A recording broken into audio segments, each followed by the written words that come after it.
Shalom Bapak Ibu Saudara-saudariku yang dikasihi Tuhan, puji nama Tuhan. Kembali kita boleh beribadah kepada Tuhan, mendengarkan kebenaran firman Tuhan.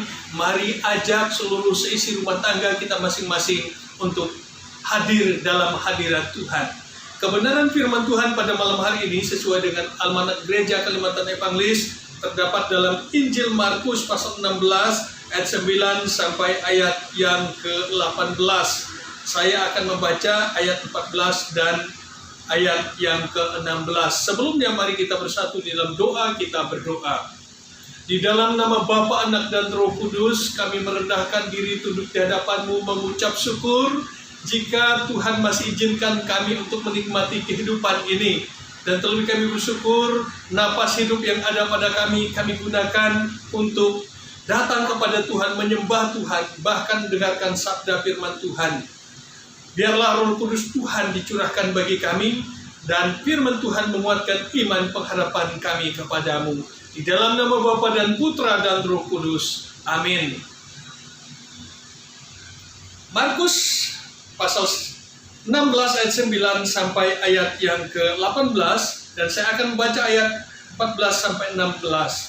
Akhirnya ia menampakkan diri kepada ke-11 orang itu ketika mereka sedang makan. Dan ia mencela ketidakpercayaan dan kedegilan hati mereka, oleh karena mereka tidak percaya kepada orang-orang yang telah melihat dia sesudah kebangkitannya.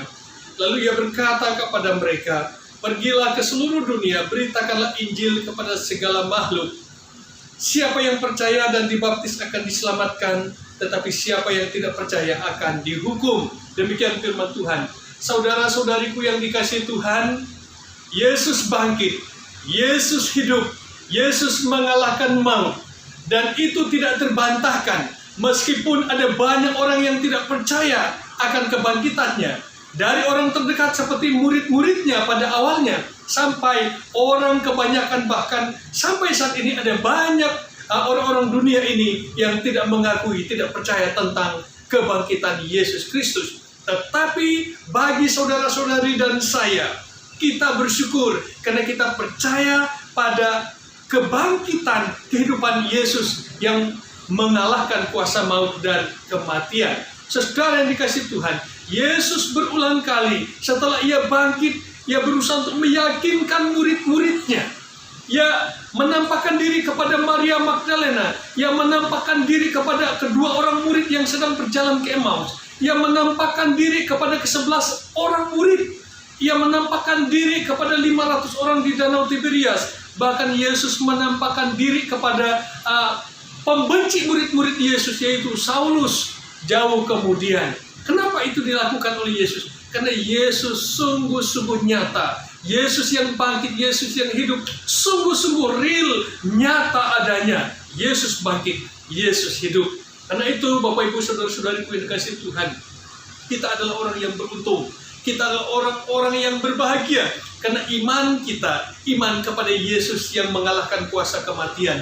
Iman kepercayaan kita disandarkan, diarahkan kepada Yesus yang hidup, Yesus yang bangkit. Karenanya Rasul Paulus mengatakan, kalau Yesus tidak pernah bangkit dari kematian, kita adalah orang yang paling malang di dunia ini. Kenapa? Karena sia-sialah iman kita, sia-sia kepercayaan kita, sia-sia ibadah kita, sia-sia pengharapan kita, sia-sia segala sesuatu yang ada pada kita, termasuk sia-sia kita berdoa kepadanya, sia-sia kita berharap kepadanya, karena Yesus mati. Tetapi kata Rasul Paulus, berdasarkan fakta, memang Yesus bangkit, Yesus hidup, maka iman kita menjadi tidak sia-sia. Iman kita diarahkan kepada Yesus yang bangkit, Yesus yang hidup. Itu berarti apa? Doa kita tidak sia-sia, ibadah kita tidak sia-sia. Semuanya Yesus tahu, Yesus mengerti. Doa-doa kita datang kepada Yesus, didengar dan sampai ke telinga Yesus. Dan pada saat bersamaan Yesus juga tahu, Yesus mengerti, Yesus peduli apapun persoalan pergumulan kita, pribadi kita, keluarga kita, masalah kita, tantangan yang kita hadapi, harapan-harapan kita, agenda-agenda kita. Yesus tahu itu semua. Selanjutnya tergantung saudara-saudari dan saya. Apakah kita mau mempercayakan, mau menyerahkan hidup kita, seluruh totalitas hidup kita, hati dan pikiran kita, rancangan rencana kita kepada Yesus yang Maha Tahu, Yesus yang berkuasa atas kehidupan, Yesus yang real, hidup, bangkit, yang mengerti, yang mengetahui segala apapun berkaitan dengan hidup kita. Tergantung pada kita, apakah kita mau hanya mengandalkan diri kita atau kita menyerahkan hidup kita kepada Yesus Kristus yang hidup. Saudara-saudariku yang dikasihi Tuhan, kalau Yesus yang kita sembah, Yesus yang kita imani adalah Yesus yang hidup, maka miliki iman yang hidup. Iman yang hidup adalah iman tatkala berhadapan dengan masalah, persoalan, pergumulan yang tidak mungkin luput dari semua orang, termasuk orang-orang percaya yang pasti memiliki masalah, pasti berhadapan dengan tantangan, cobaan. Tetapi dengan iman kepada Yesus yang hidup, maka masalah, persoalan, pergumulan yang ada pada kita bukan untuk menghancurkan, menjatuhkan, menjadi batu sandungan bagi kita, membuat kita stres, putus asa, kehilangan harapan, kehilangan pegangan, kehilangan iman. Tidak saudara.